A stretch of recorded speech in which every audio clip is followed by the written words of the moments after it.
Okay, so today's most important topic, what will be covered. So I'll be covering not from the Paticcasamutpada dependent origination, but I'll be covering from a sutta, which is Maha Tanha Sankhaya Sutta, a very important sutta to understand how consciousness is to be understood.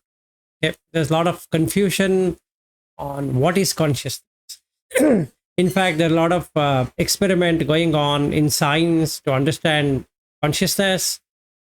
So it would be good on what Buddha says about consciousness. So this topic, what we are going to take, starts with there's a person called Sati, and he is a follower of the Buddha, and he gets into a misconception that consciousness is the same consciousness what is spoken by the Buddha, meaning there are six consciousness and then there is another consciousness and they both are the same consciousness, and hence this is what Buddha has explained.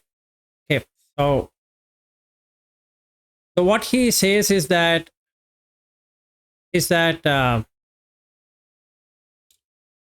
I'll just read out the words what he exactly uses so that you get to see where the problem is and how do we have to understand. Tata ham bhagavata dhammam desitam ajanami yatha tadevidam vinyanam sandhavati samsarati ananyan iti.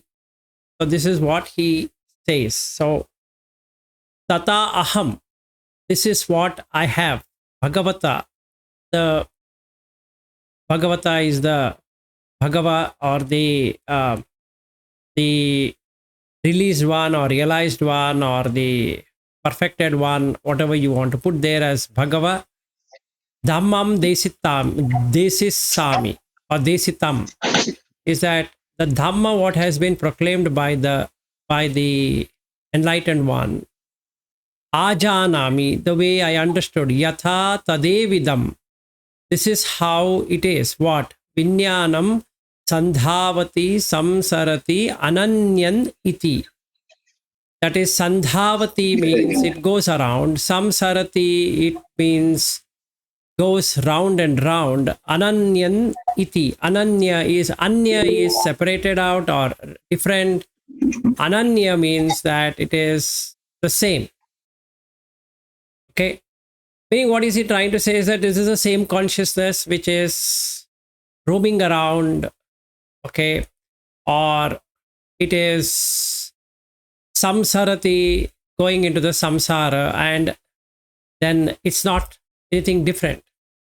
There's no different consciousness. It's only this consciousness what you have taught me. That's what he is trying to say. And then Buddha asks him, okay, Sati, that is fine, but what do you mean by consciousness? Katamam tam sati vinyanam ti. So he says, Vyayam, dear sir, bhante vado vadeyo tatra kalyana papakamam kammanam vipakam pati samvedeti iti. Sir, since you asked me this, it is vadeyo.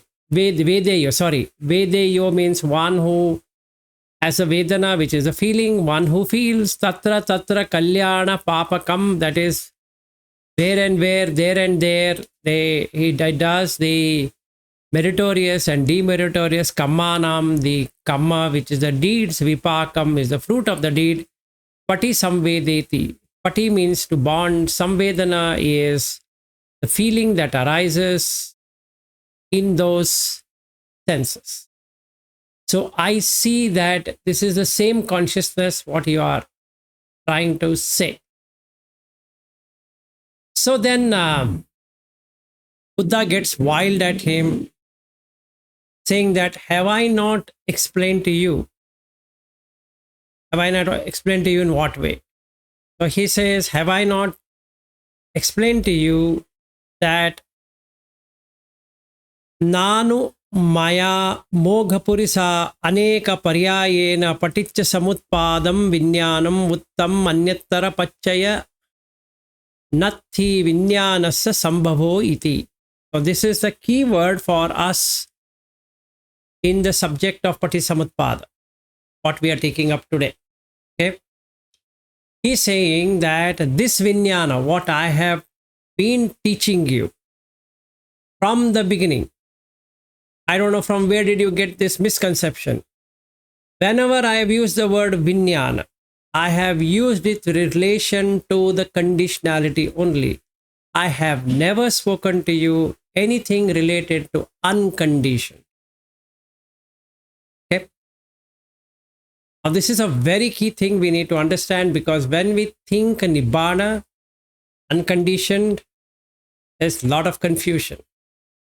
And that's the reason we get a lot of questions on Vinyana, this, that, and all that, because we are trying to find the unconditioned through the conditioned, which is never going to happen. Okay, so there are two ways of seeing. In the Upanishadic way of living, meaning if somebody is following the Veda and the Upanishad and all that, meaning during Buddha time, people used to follow that. So they start from the top. Top in the sense, they define what is Vijnana or consciousness, which is undivided, unseparated, unestablished, etc. Vijnanam, anidasanam, anantam, sabbhatopabam. So that they try to define it. And when they try to define it, they have to conceptualize it.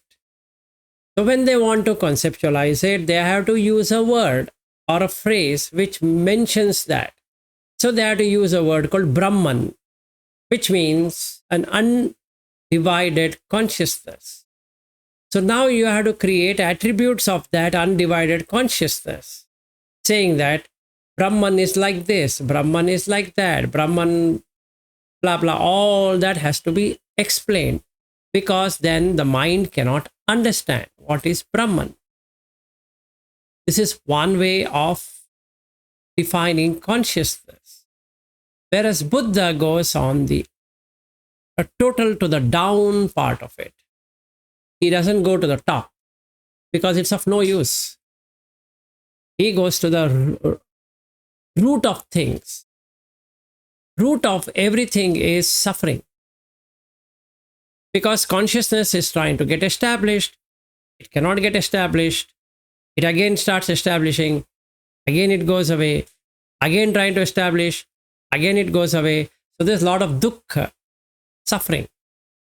Suffering here doesn't mean that we are bodily suffering or mentally suffering or we have to take this much of effort and all that. That is a worldly way of saying suffering is in terms of consciousness. It's getting established and it is getting out of that. Again, it gets established and again it gets out of it. Okay, this is a very key aspect to it.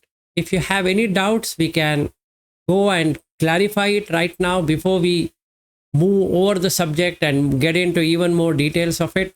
So it's open. If anybody would like to ask as many questions on Vijnana, the more you get clarity, the better it is for meditation. Now, Vijnana has two aspects to it. One, it feels. Two, it perceives. So, the feeling and perception is called as Chitta Sankharo. Chitta is the mind and Chitta is also consciousness. So there is a conscious experience. That means there is a knower. There's something being known. What do you know? You know this is a pleasant feeling. No one needs to teach us that this is a pleasant feeling. You would know it's a pleasant feeling. You don't have to guess. I don't know what is pleasant feeling. You know. Maybe for the other person, he is not getting a pleasant feeling. That is separate. But you know, you got a pleasant feeling. And then there is a painful feeling. you don't have to ask someone, is this a painful feeling? Generally, nobody asks that it's a painful feeling. You express painful feeling. You say, I'm feeling very pained. Like one day, long time ago, I think 1.5 years ago, I guess, Ariu had sent a mind illuminated book as a courier to India, and the courier company had informed a lot of lies. So I sent an email to that person saying that, or to that office, saying that I'm pained by your so and so. So Ariu took it very literally and asked me that an anagami shouldn't get pained. Now, I didn't have an answer to that, because the word pain, how he's perceiving, is a real pain. I'm saying in a verbal sense, a pain. I'm pained to. So did I explain to him what is pain? No. He knows it. So who knows it? The consciousness knows it, that this is painful. In the same way, there is a pleasurable experience, and nobody needs to come and teach it, this is pleasure. It doesn't. So there's a painful, there's a pleasure, there is a neutral feeling. Okay, these are the three feelings which comes in the consciousness. There is no feeling outside consciousness. If somebody were to say, I will find out a feeling outside consciousness, he or she is wasting time. Because there is a conscious experience. With that only you can find that it is painful or pleasurable or neutral.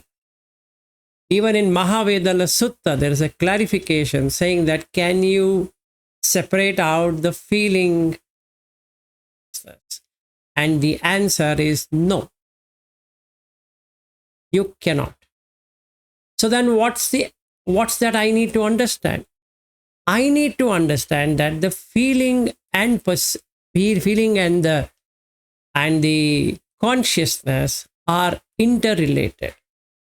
So if I were to understand the feeling, I would understand the vijnana or the consciousness.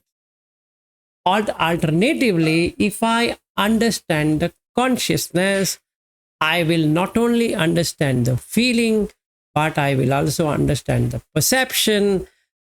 And not only that, I will understand the Nama Rupa itself. So what is better? Knowing feeling is better, or knowing the consciousness is better? Knowing the consciousness is far better than just knowing the feeling. Got it? Now, May, you had asked some questions. So let me take those questions so that there's clarity.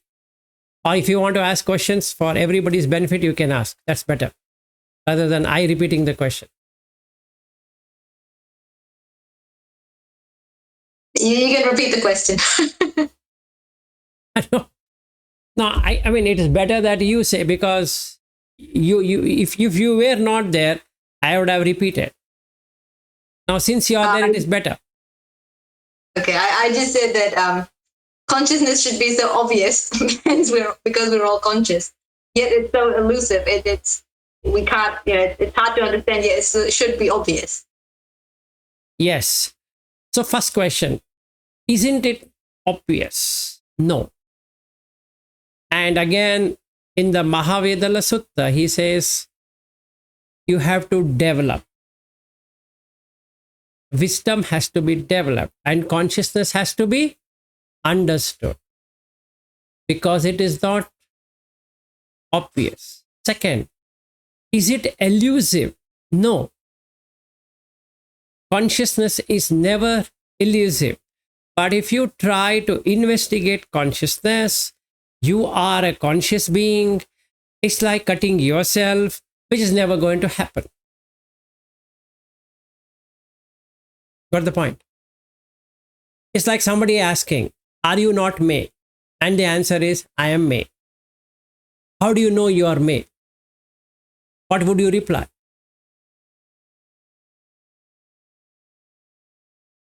Through my perception.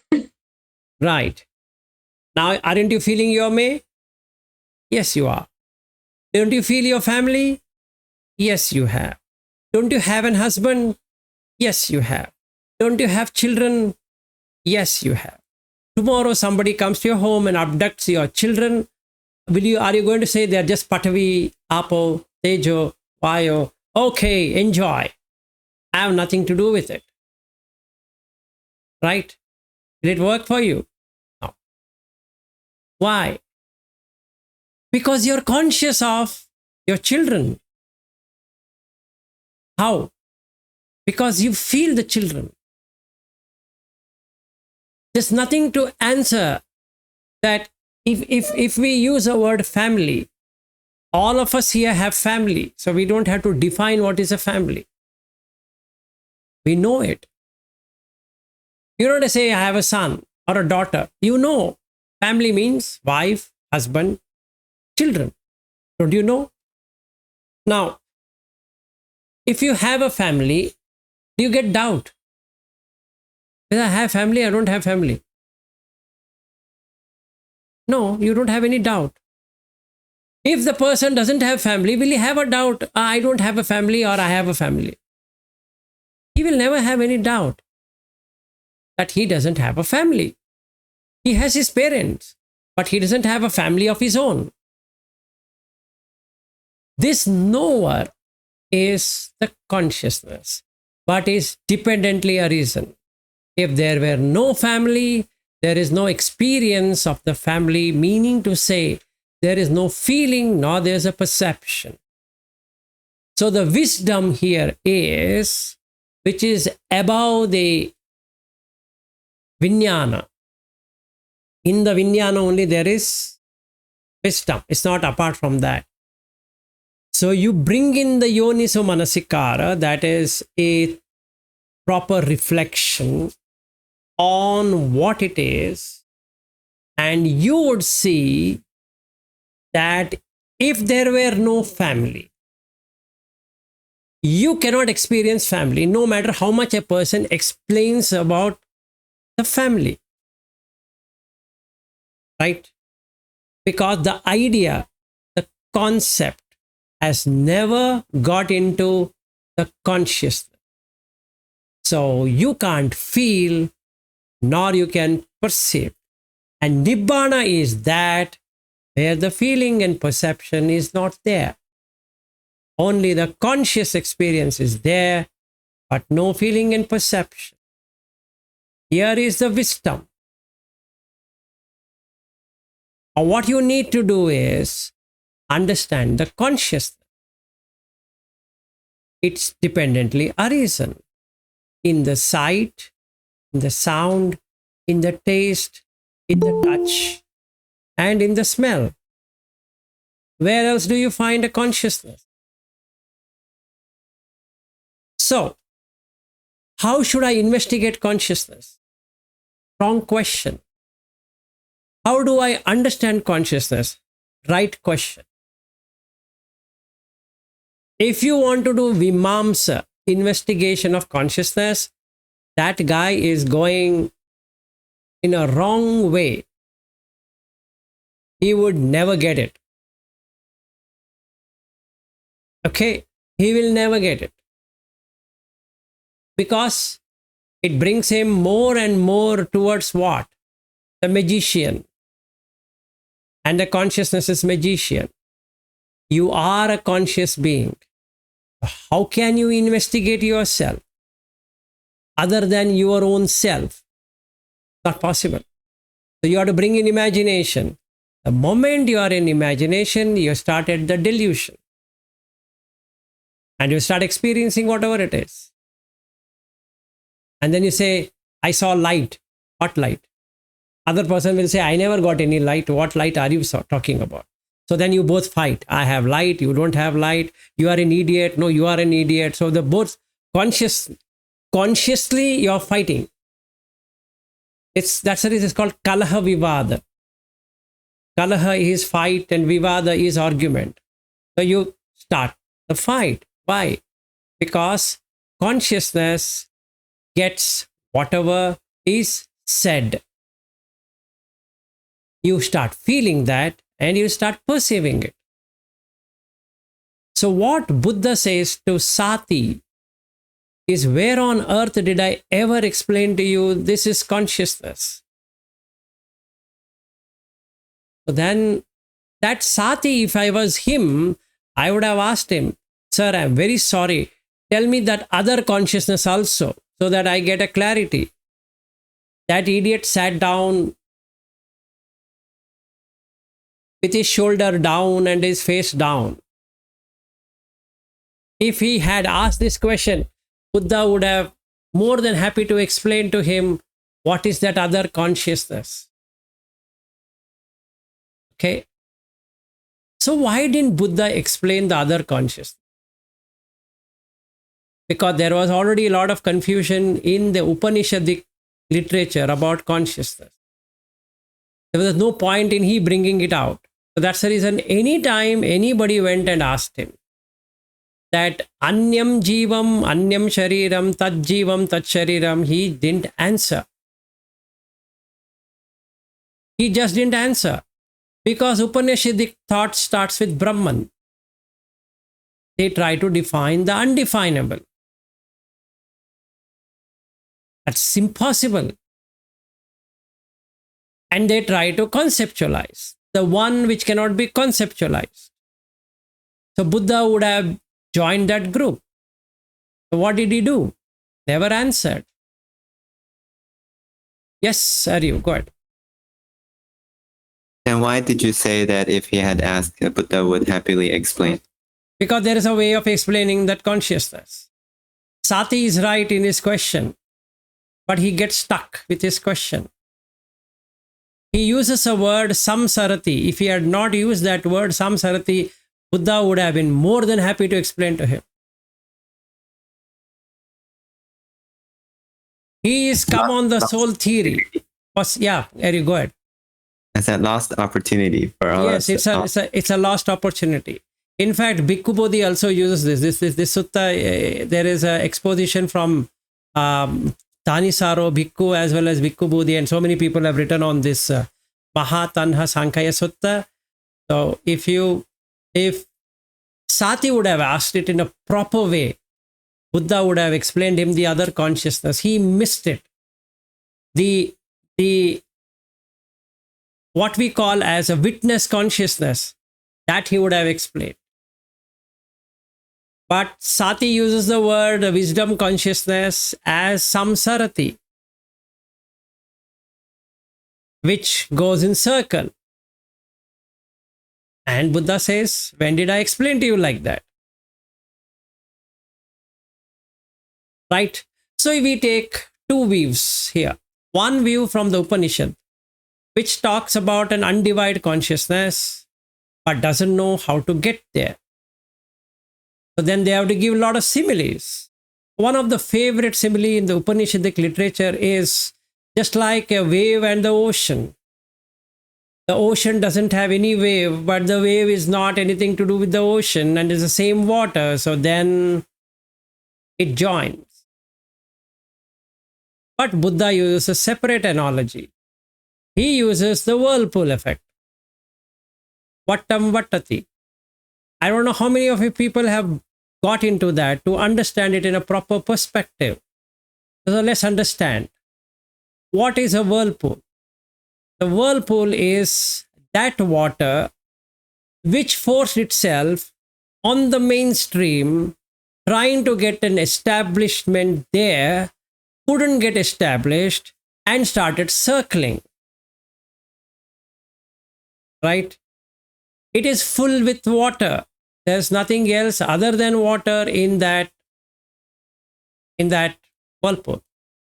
But however, you can point and say that is the whirlpool. How? Because it is separated out. In the same way, we all have separated out, and hence you can recognize, but you're a whirlpool. You are not the mainstream. So no matter which God you pray and say, God, please merge me with this mainstream, is never going to happen. And Upanishad also says the same thing. The God has to make this merger happen because we don't know how this happened. This whirlpool came in first place. How did the wave separate out from the ocean? I don't know. So both are talking the same thing, but they define the undefinable and they get caught with so much of unnecessary concept, which Buddha calls it as a Brahmajala Sutta. So you get 62 wrong views. Yes, Ari, go ahead. Yeah. I'm wondering, why do you say it could never happen? Because let's say I'm the whirlpool and I keep on praying, let me give up myself. Then if I give up so much and I give up the whirlpool, can I become merged And with the you go and talk to the Buddha in this sati. You are the sati now.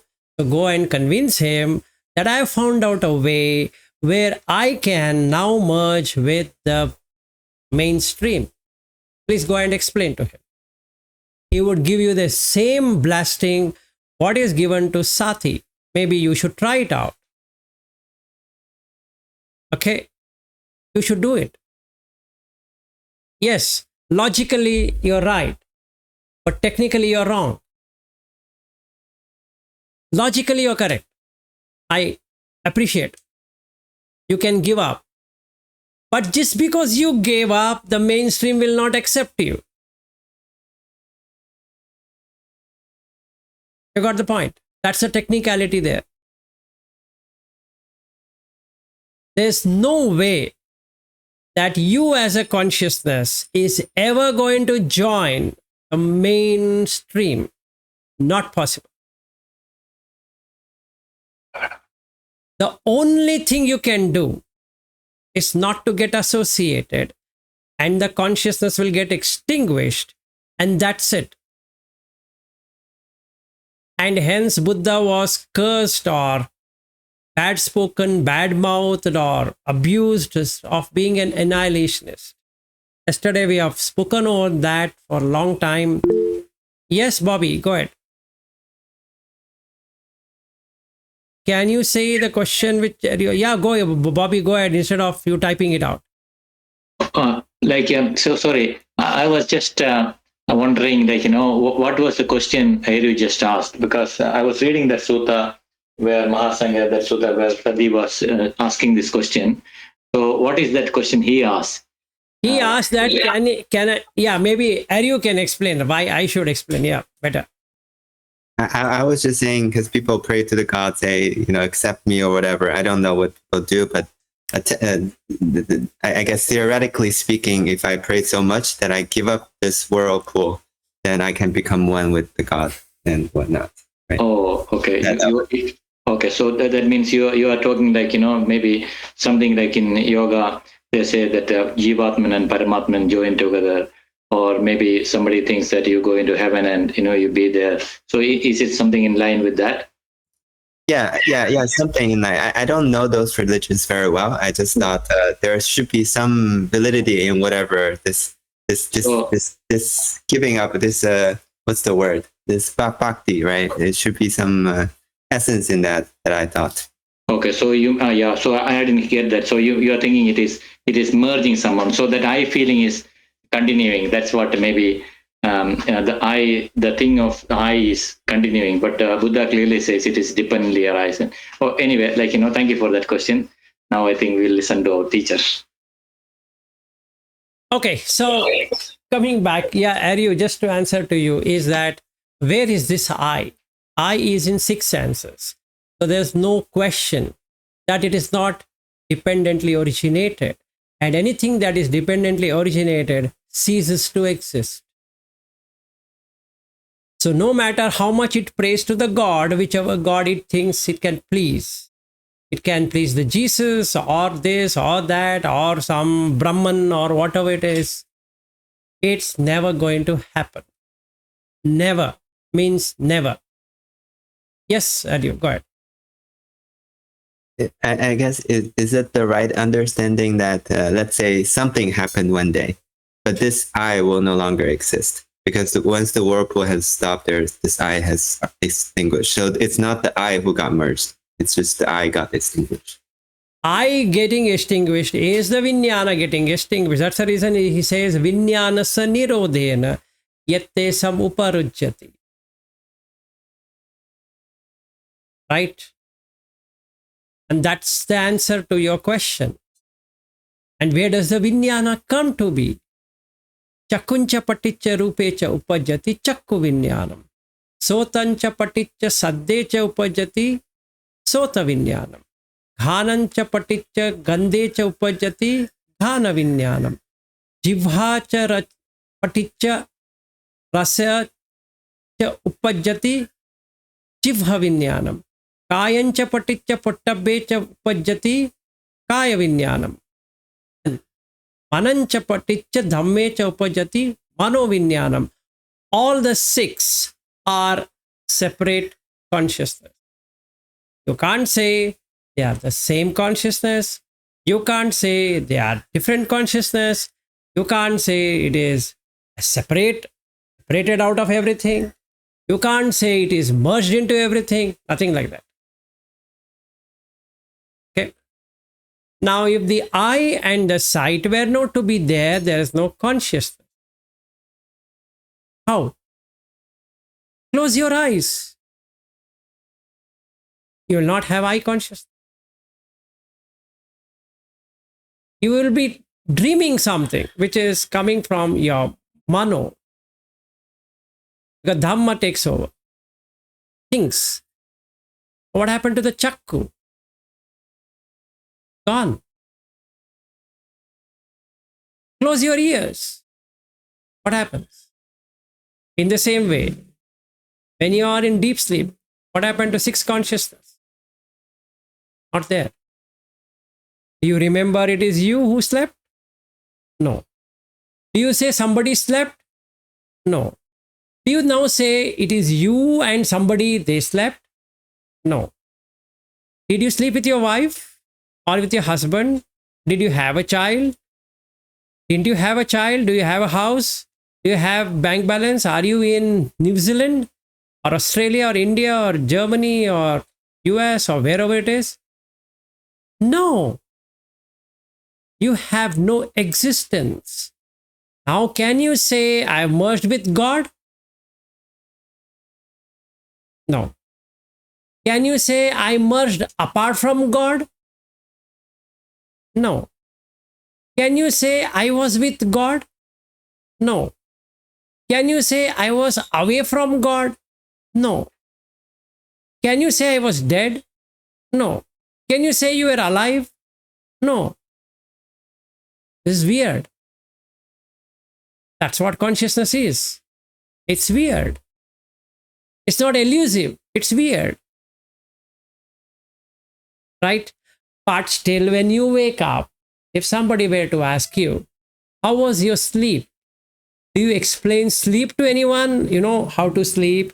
First you fall like this and turn like this and turn like that. And after some time, you feel like sleeping. Excuse me, explain to me that sleeping. I don't know how to explain to you. Okay, let me try. 100 times you try, you can't explain sleep to that person because he also knows what to sleep, because he is also sleeping, and hence there is no question. Fine, till there. But when you are deep sleep, will you ask him to explain? Explain to me deep sleep. Show me deep sleep. He will then have to give some similes. I slept like a log of wood. So sleep is log of wood. Horrible fellow. I just gave a simile. It's called as an example. You give me proper example. It was still water. So deep sleep is still water, you mean to say. What is water got to do with sleeping? Why? Because you are unconscious of that very conscious. So if Sati would have asked a proper question, Buddha would have explained to him the witness consciousness. He missed it by asking a stupid question, samsarati. That is the one which is going around and round and doing papa kamma and punya kamma. And Buddha gets wild at him. When did I ever teach you such a thing? Why? Because all the punya and the papa is in the six senses, not in that consciousness. There is a witness when you're sleeping. When the senses are sleeping, there's a witness. And if that witness moves away, even for a moment, the six senses permanently end. Got it? Yes, May. I thought you would ask now. What happens when you are, when some people are lucid dreaming? So what's happening there? Is it you are aware in your sleep, obviously, Yes. in that case? I wanted to come to that. Lucid means real. It means you have surpassed the six senses. You are beyond the senses. Can you go beyond the senses? And the answer is yes. Yes, Bobby.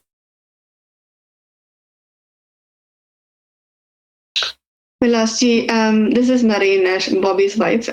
So what about the people who have disability or who have like one or two senses absent, like who are blind or who are deaf or who can't speak? What about them? What about them? You're seeing from the physical. What consciousness would they have like left over? No, it's actually a very good question. So let's take somebody. We will not take that thing. We will take simple thing. Somebody has got paralyzed of the left leg. Okay. Does he have a leg? No. Why? Because there is no consciousness. Oh, wait a second.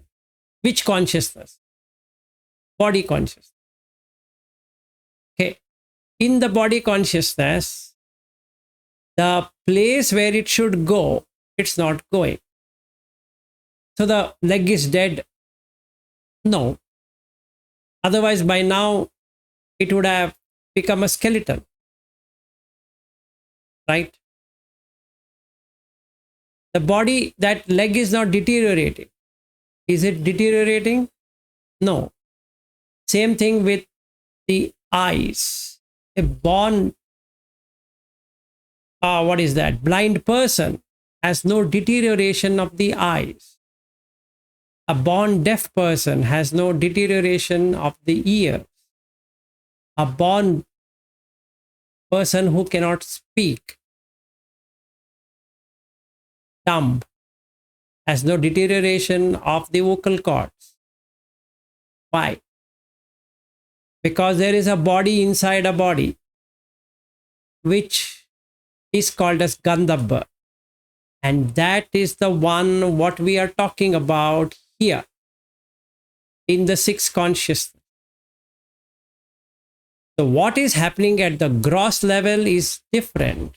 And what is happening at the subtle level is different. So the illusion here is that even though I have this physical eye, I think I am watching through this eye. And that is the problem. You are not watching through this eye. You're watching through the mental eye. You're hearing to the mental ear. Yes, there is physical ear. There is physical eyes. But it is camouflage. So there is one body here and another body is on top of that. Just like, if I were to give an example, robot. You put an eye, you put a nose, you put a tongue and all that. It looks real, but it's not. Yes, Ari. I think I've seen a good example given on Pure Dhamma. He said it's or somewhere. He said it's like a person driving the tank. The tank has a camera. Right? He see through the camera of the tank and see the outside of the tank, but it's the person inside of the tank who's seeing. And then when the camera of the tank is broken, you can say this person is blind, but it's only the camera is blind. It's a, Yeah, something like that. Yeah, it's very true. So yes, May, go ahead. Is the Gandhava the same as the astral body, or is that Yes, different? it is the astral body. It's the astral body. So in the DN2 Samanya Pala Sutta, Buddha explains how to do astral travel. I don't know how many of you tried doing it. It's a beautiful thing to experience. You can do astral travel. And he has given you steps for astral travel. DN2, if you were to practice. To answer to Bobby's wife, I'm sorry I couldn't get your name properly. Please excuse me on that. So physical disability doesn't mean there is this mental sheets. Marine, okay, got it. It doesn't mean that it is a disability of the internal being. No.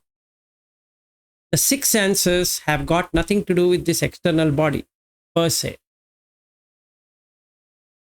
This is a gross body. But when you go to sleep, it is a subtle body.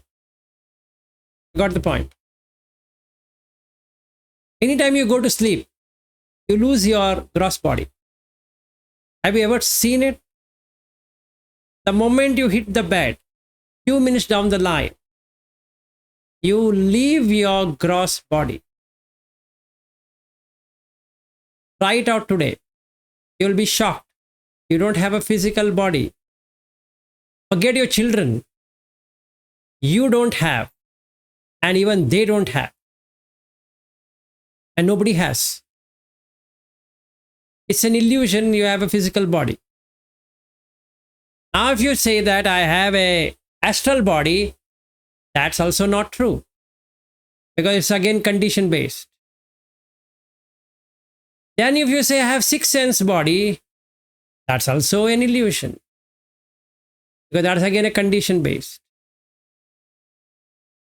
Are you saying that there's no body? I didn't say that. That means there is body. I didn't say that. And that's all will happen. If you were to ask the Buddha. Why? Because it is conditioned. Clear? As long as the Vijnana keeps on arising in the six senses, you will have a feeling of the body and a perception of the body. As soon as the consciousness doesn't appear again, there is no feeling and perception of the body. And in the same way, a person who is deaf and dumb and blind and paralytic and all that, the consciousness is not appearing in that part of the body, of the gross body, so he cannot see, nor hear, nor speak, nor have any action in that thing.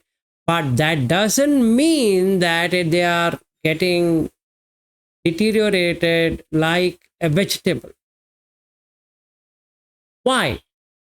Because there's Jivitindriya.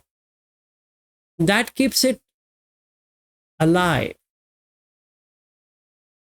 So you mean to say Jivitindriya is different than Vijnana? Yes. It is. Is it apart from Vijnana? No. Is it including Vijnana? No. Is it part of Vijnana? No. I'm thoroughly confused. That's right. You should be confused. The more you confuse, the better it is. That's the reason he explains it to Vacha. Your confusion is accepted, Vacha. If I were you, I would also told you the same thing. But you need to practice samatha and vipassana to get there. So you can't do this intellectually. Saying that let me intellectually understand how this consciousness works. Because it's a magician. There's nothing you can do about it. Or nothing anybody can do about it. Yeah, any question? Yeah, may just give me a second. Just give me a second. Just sorry, Vilas. Just wanted to. So the people who are, so you're saying that the people who are disabled or who don't have a physical like you know physical that senses which are not working. So will they have less amount of they will generate less amount of sankharas related to that particular consciousness? Yeah, the sankharas are different, and what you're asking is different. Sankhara are the intention. Not say I'm a paralytic. No matter how much I try to push my leg, I don't have a feeling of the leg, so I can't perceive the leg. Please remember, consciousness perceives and feels. If there's no consciousness in that leg, there is nothing called perception and feeling. Right? I can't feel. I have a leg. Like a blind person cannot make distinction that he has eyes, but he can use the mind faculty, the mano, to identify things. So he can hold a stick and walk.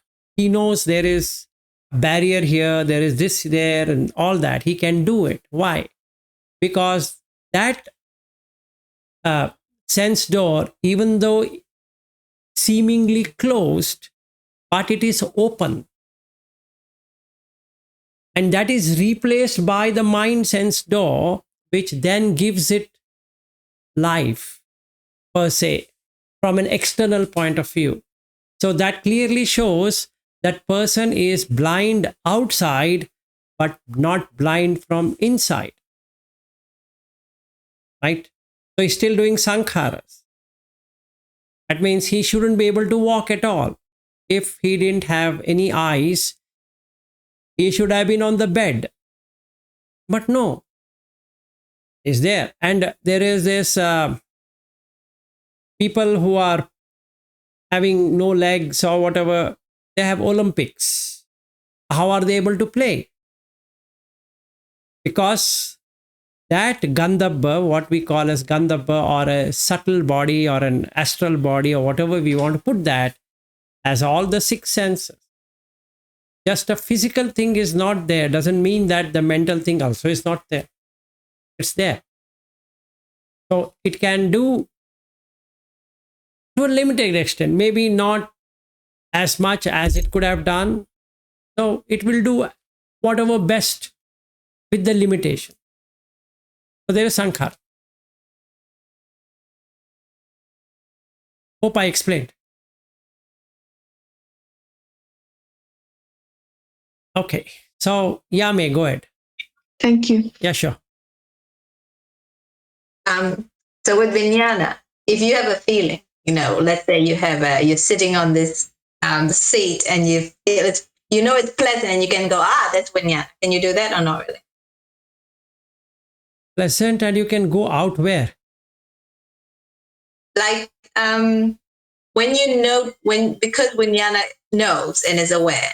If you know that you're sitting on a soft seat and you know that's pleasant, then can you indirectly understand vijnana? No, you can directly understand vijnana. Why indirect? Is that how you directly understand? Awareness itself, sati, is part of vijnana only. So as soon as you're aware that it's pleasant, that's vijnana. That's what he says, right? What is vijnana? He says you can feel pleasant, you can feel unpleasant, you can feel neutral. Correct? In the Dhatu Vibhanga Sutta, it's very clear explanation. No confusion. He asks. Yes. Right. And every time you're aware of any of your six senses, that's vijnana as well. Yes. So absolutely. So when you are seeing something, That's consciousness which is arisen there in the eyes. When there is hearing, there is a consciousness which is arisen there. When there is tasting, there is a consciousness which is arisen there. When there is touching, why don't you try this? I think I had asked this long time ago, maybe not to you, or but a lot of people. When you take bath, how do you take bath? Can you explain to me? And don't tell me that you put shower or you put on your head or whatever it is. I didn't ask in that way. Or I'm not trying to find out how do you take a bath. I'm saying if you are having a hand shower with you, or if you're taking a head bath, just try to see if water is falling on one side here. After some time, there is no conscious experience of that. Have you ever found it out? And what it shows? Yes. Yummy. In the shower, even though the water is going everywhere, you can only notice like maybe on the leg, and then next minute it moves under the arm. Then you're not aware of the leg. You can only notice one thing at a time. You're not aware of the whole body. Now, I will give you an assignment for all of us, including me. Next time you take a bath, you don't have to spend hours together in the bathroom, but try to see when you put water on your head, can you feel in every part of the body? And the answer is yes. That is Vipassana, what you're learning from Goenka, honestly speaking. And those people who are in Goenka retreats know what I'm trying to say. But you don't have to go to Goenka retreat to do this. It's very simple. Stand below the shower and be aware of water touching every part of the body. Then you can see the consciousness arising in every part of the body, which is how the feeling arises. And when the feeling arises, along with that, the perception also arises. And when the feeling and perception arises along with consciousness, it brings in awareness. And in that awareness, you lose the sense. And when you lose the sense, the bhanga, dissolution is experienced then and there. Exactly in that same place. Got it? Yes. Yes. Vilasji's, sorry. Is it for me or somebody else? No, Anusha did it, but it's okay. I mean, you can. Sorry, Can ask. go. No, you please go ahead. Just with the awareness, like, so recently I've been practicing some open awareness. So when the awareness, like you can only, like, in my basic level, I can only be aware about one sense at a time, like, or at a moment, like if I'm being aware of the sound or touch or the taste or like the seeing or whatever it is, I can only be aware of one thing at a time. So when this develops over time, like, would that mean that you are aware about all the senses at the same time? Yes. Yes. Yeah. You should be able to. Okay. Thank you. Okay, so the first assignment for all of us is, how do we take bath? Okay. If you can do that properly, not just getting lost somewhere and just pouring water and then putting some soap and cleaning yourself off and putting a dress and coming out of it, try to spend time on looking at where the water is falling and try to be aware as the water falls from the head to the toe, how it is going. And you will be shocked that it is aware of every part of the body, both inside and outside. Even though you're giving a bath outside, your feeling is arising inside also. There's a rush of flow of the blood. Have you ever felt that? Have you ever seen that when you put cold water, the blood pressure increases? Have you ever seen it rushes from wherever portion? So if I'm putting in top of the head, since I'm bald, I'm enjoying that. As soon as the cold water hits the head, you can see blood gushing every part, every pore. You can feel the blood. Along with the blood, there is vayu, air, which moves.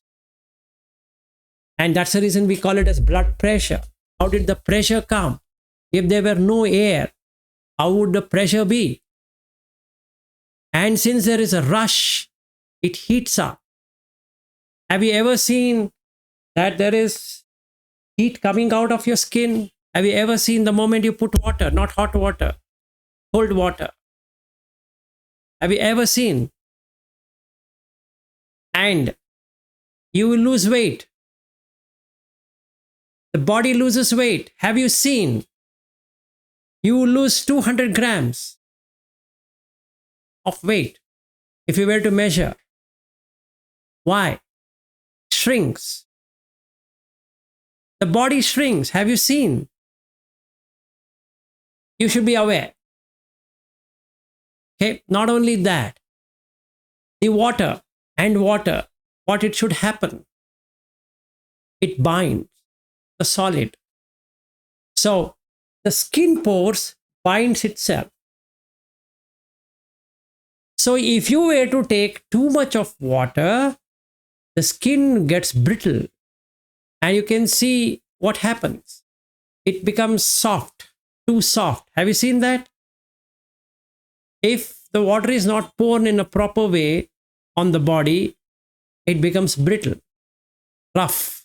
If you are keeping your leg or whatever in water for a long period, you see it becomes really sticky, right? Have you seen? It's wet, meaning not the wetness of that water. Internally also, because the water is there, it becomes like a sticky thing. And you can find out, Apo has the binding and it has flowing.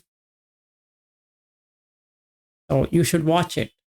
And then the Patavi, too much of water makes it soft. The more the softer it becomes, you lose the body weight.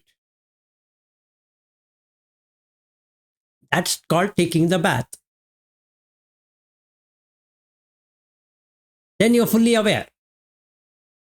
If you're having all of this, you're in bliss. Because you can see the witness consciousness. You are the witness to all of this is happening.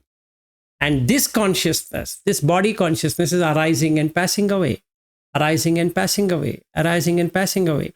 As soon as the water is going down and down and down, that consciousness is going off. And you're witnessing that consciousness went away. Then you pour another set of water and another set of consciousness goes away. Along with that, along with what? Along with the rupa, feeling, perception, preparation, and the consciousness. All the five aggregates comes and goes, comes and goes. If you take bath like that, in 10 minutes time, you know everything about your body. You have understood the manokaya or the mind form, which is namakaya, and the rupakaya. You understood both. And then you are doing what? Kaye kaya anupassi viharati. Now you are able to stay in both the kaya. There's namakaya and rupakaya. Atapi sampajano. So you become very ardent to see what's happening. You get sampajanya. You become completely aware. Satima.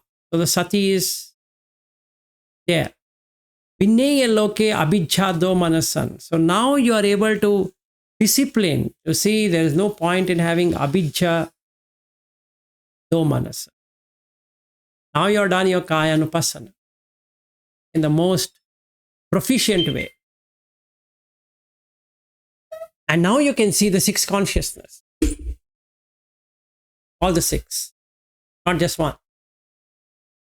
and that can never merge with the main consciousness. Not possible.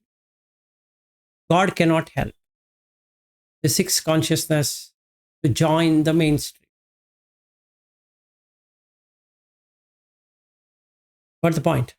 That's the reason Buddha never agrees of a creator, nor he agrees with the annihilationist. These are two extreme views.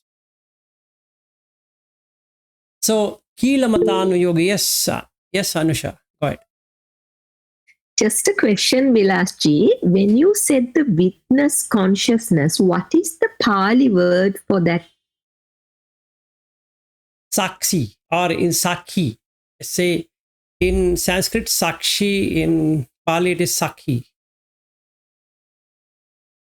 Okay, so if one can be with the witness consciousness, at that moment the manovinyana, the little self consciousness is gone, is it? Is that? No, that's the reason Buddha never directly talks about it. He talks about 18 dhatus. Okay, which we had spoken some time ago. Maybe it's a good to refer back here. So you have Chakku dhatu, Rupa dhatu, Chakku Vinyana dhatu, Sota dhatu, like that. And then the last one, which is most important one, Mano dhatu, Dhamma dhatu, Mano Vinyana dhatu. Quality of Mano dhatu is to recognize. The Dhamma is the thing, and the Mano Vinyana dhatu knows it, what it is. So by chance, and by chance is however you want to practice, you become the witness consciousness, the sati, and in the sampajanya pabba and in the satipatthana itself, it doesn't uses the word or anything called as witness consciousness, but it is quite evident if somebody were to really see it. Anupassana. Passana is to see. So you are seeing what? The senses arising and going away. Should he come and tell you, my dear, this is the witness consciousness and this is the arising and going away of the consciousness? Very clear.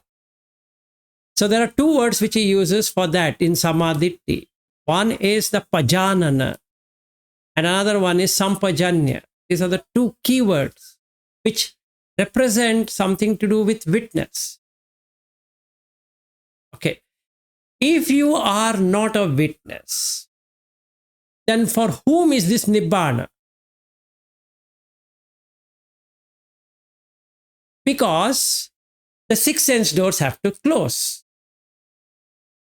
If you are the six sense consciousness, the moment the six sense doors were to close, you are dead.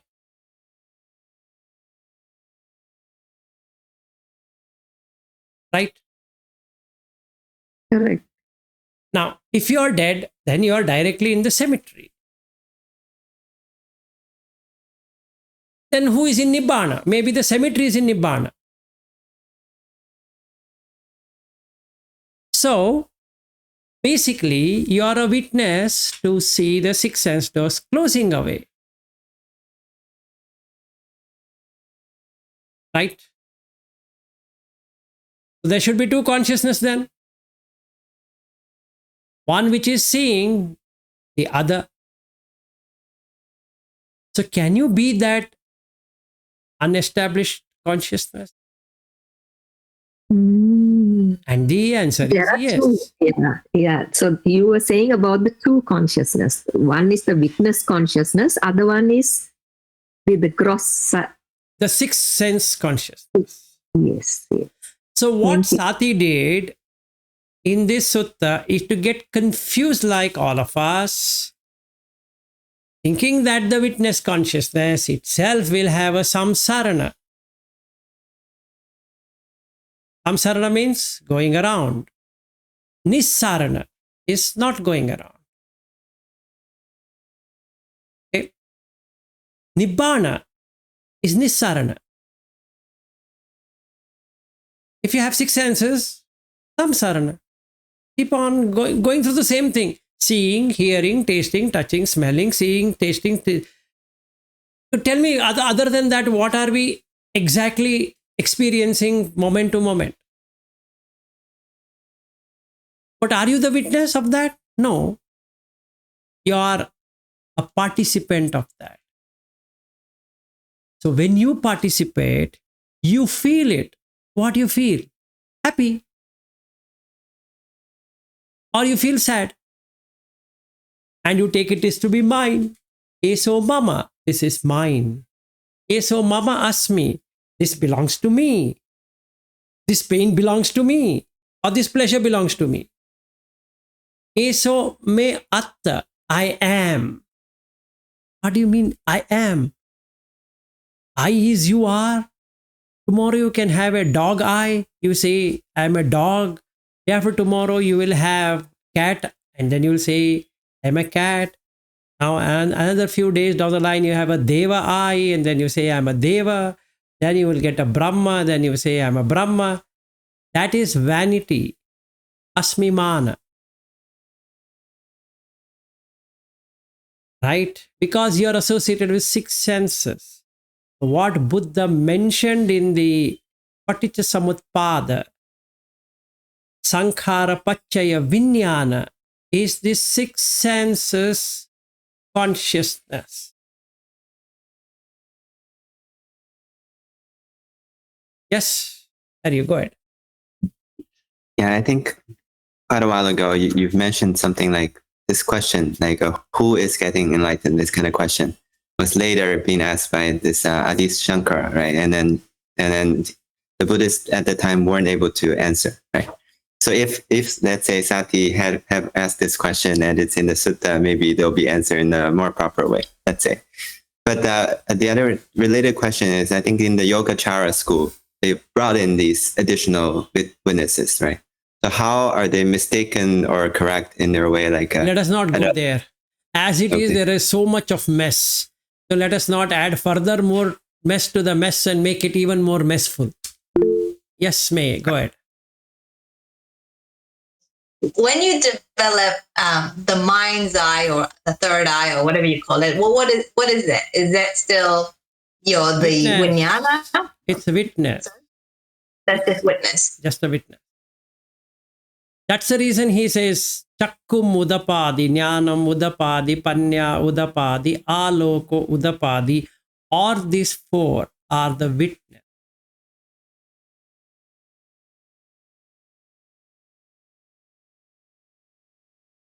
He uses the word Sakkike, is Sakshi, the witness. Okay. And if you have read Sammaditthi Sutta by Sariputta, it is very evident. It's very evident that what is he talking about? See, if somebody says, okay, let's take this way. Do you believe in jhana?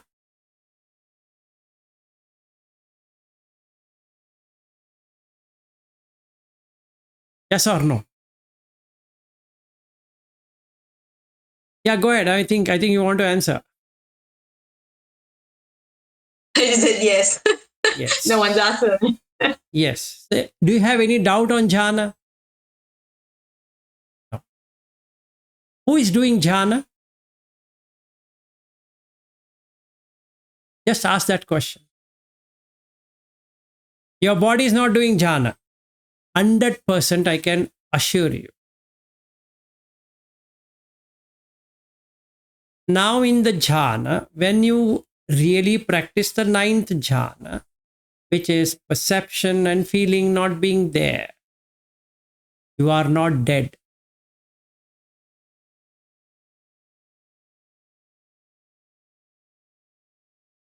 Right? Yes, May. Go ahead. There is 9th jhana in Nibbana, basically. Who is in Nibbana? Vijnana. Exactly. You let go of this dependent vijnana and that independent one, which never changes, never was there, is always there. And hence it is unconditioned. It's not conditioned by what? Conditioned by sight, the eye, sound and the ear, nose, smell, body and the touch, mind and the mind object. That's a condition. Yes. Sorry, this will be a silly question. That's okay. Is my unconditioned vijnana same as your unconditioned vijnana? Or Buddha's going to tell me off now. I know. No, unconditioned is unconditioned. There's no me and you in that, right? If you say it's my unconditioned vijnana is your unconditioned vijnana, meaning that you already conditioned it sufficiently. It's like, in the US, they sell hot dogs and then you want hot dog minusing the ham. And he says, look, I've already fried it in the ham oil for you. It becomes like that. Either you have it or you don't have it, and don't give a condition to that. It is worthless to have something like that. Better thing, agree that it is conditioned. What is conditioning? What are we trying to condition? It's very simple. You have an eye. It by itself doesn't do anything. You have a sight. It by itself doesn't do anything. When the vijnana comes to be, it seems like eye is doing something with the sight. Let's take a practical example. May you have 2 children and one of the child comes. How do you recognize it's your child? Is through the Dhamma, which is not the Dhamma as a teaching, Dhamma as the object. When the object comes on the sense door, it simultaneously appears in the eye sense door and the consciousness, which is already conditioned to believe that this is your child. The moment that sight comes in, mind sense door picks it up. You say, hey, my child. Not stupid. It's just a piece of flesh which came out of your tummy. There was no child in it. It's a proof. If you take blastocyst stage, you will never find anything called as a baby or an embryo at all. It's just cell mutation. 2 to 4 to 8 to 16 to 32 to 64, like that. And on the 45th day, you will get to see that you're pregnant. And you name it you're pregnant, but there's nothing called as pregnancy. It's just cell mutation, nothing else. Even now, as we speak, cell is going mutation. If they mutate far more than what is required, it's called cancer. If it is mutating exactly at the same level, then you're perfectly fine. So if somebody were to say you look very young or old, it depends on the cell mutation. Nothing to do with young and old. But don't we get deceived by that? Why? Because that consciousness is already conditioned. Now you step back and be an observer and see this conditioned consciousness. And you start laughing. Hey, I am there. You don't exist. And that's Nibbana. So it's not my Nibbana or your Nibbana and all that. And that's the reason in the MN2 or MN1, Mula Pariyaya Sutta, you should read it. Everyone should read it thoroughly. He brings in Nibbana also in that 24, that I am in Nibbana. He says that is wrong. Nobody is in Nibbana. You can just say, but there is nothing called as I got Nibbana. It's not you go to a grocery store and say, give me a bottle of Coke, and that's Nibbana. No. So there's nothing called entering into Nibbana. It's just like entering into first jhana, that is there. Entering into second jhana is there. Entering into 8 jhana is also there. Can you enter into 9 jhana? No.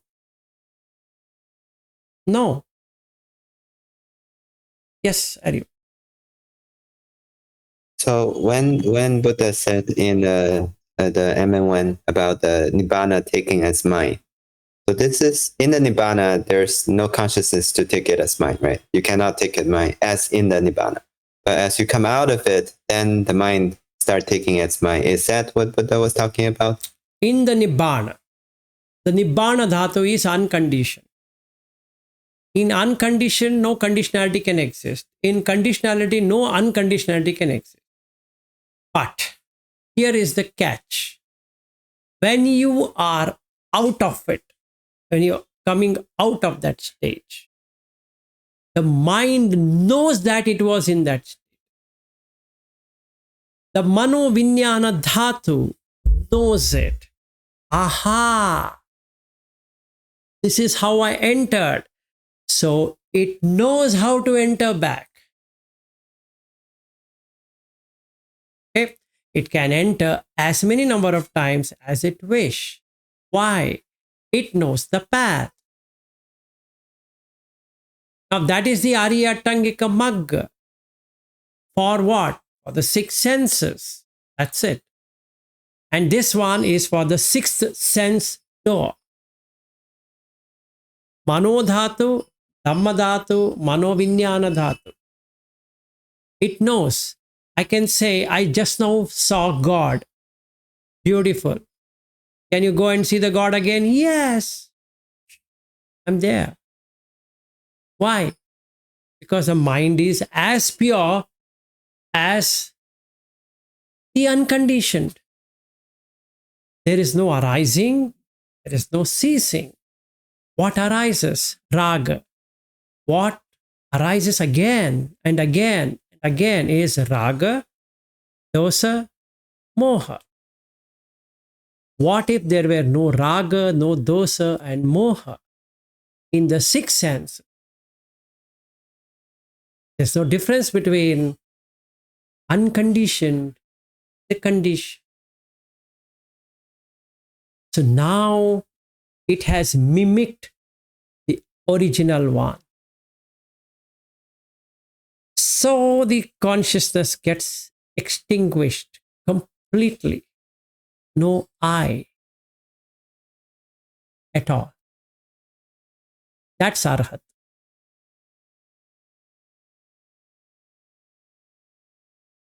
Got it? Yes, May, go ahead. It's your turn. Go ahead. Enjoy. When some people have near-death experience, what's happening there? I had, so I can tell you. All right. I had death experience, forget a near-death experience. So what happens? I can do in 2 ways. I can tell you in 2 ways. I have engaged myself in the astral travel, so I can also say how you can come out of the body, what happens, and what you call as a near-death experience also I can tell you. So let's take near-death experience. It's nothing called near-death experience, it is death experience. That means 6 sense doors will come out.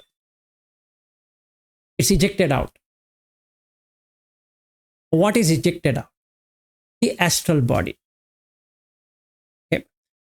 That astral body cannot survive for long unless a food is given. Got it? And it can take the food. So when I came out of the body, when I means this I came out of the body in 1995, I remember where I had been and what being I met. And that whomever I met said that it's not time now. So we will take you. That's the last word I could hear. Maybe you can call it hallucination or whatever. A non-believer say that, I think you are dreaming or you are hallucinating. Agreed. So when the consciousness returned back to this body, I knew that something has changed. Something dramatically changed than what I was before.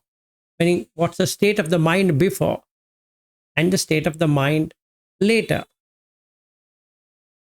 It was in 2017, October, when I had exactly the same experience through meditation.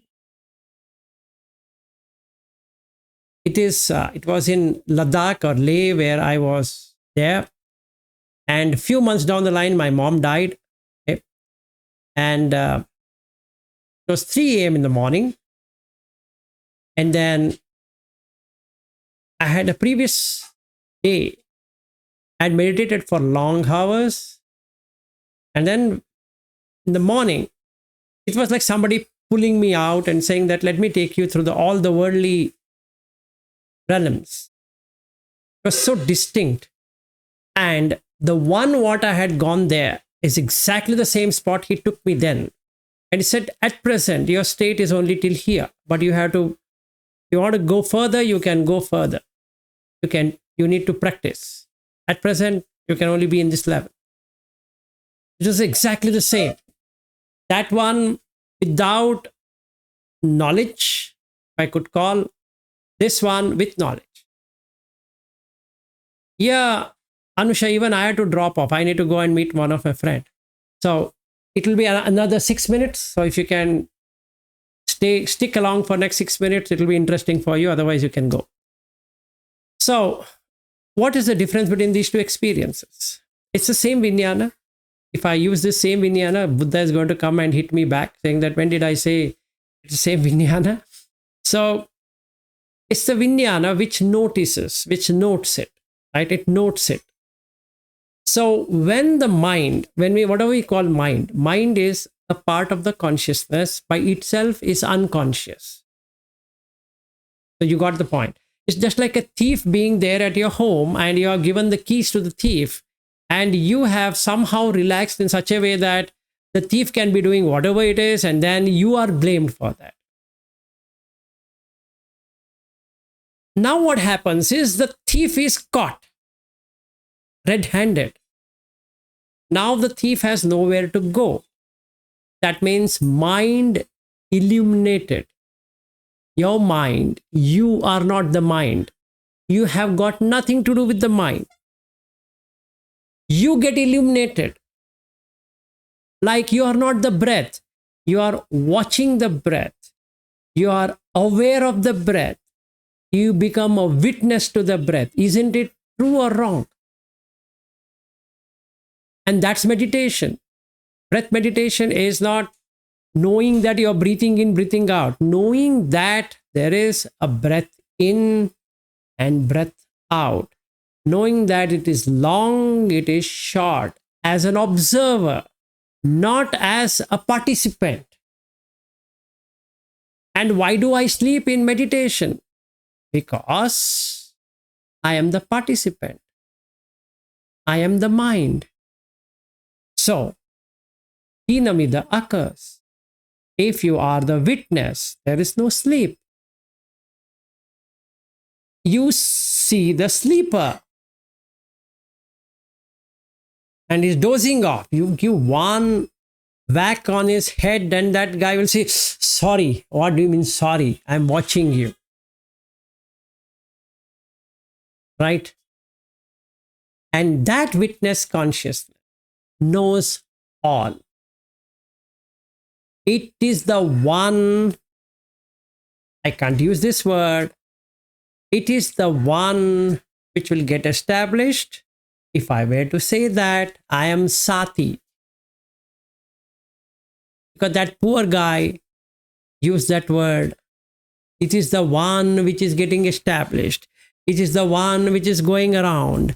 which is the one which is taking papa and punya, is not wrong completely for Buddha to shun him, but it is a wrong view.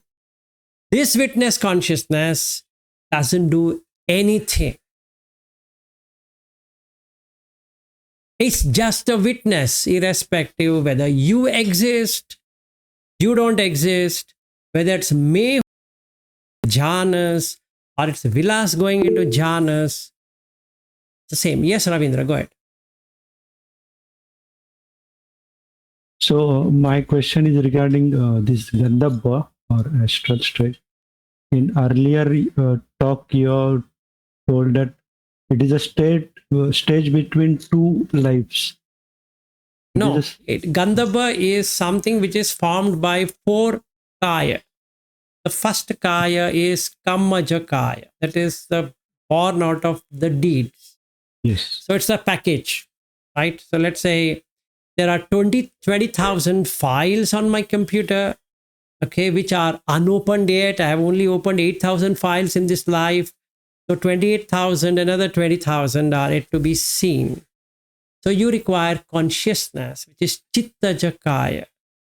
Okay? And these two, when they come together, comes into stage called as sanjati. They get together. Then there is an environment which is created, which is the utujakaya, right? And then the last one is a karajakaya, which is the food, meaning the fuel for these 3 things to survive, right? Now, Gandhabba is created one.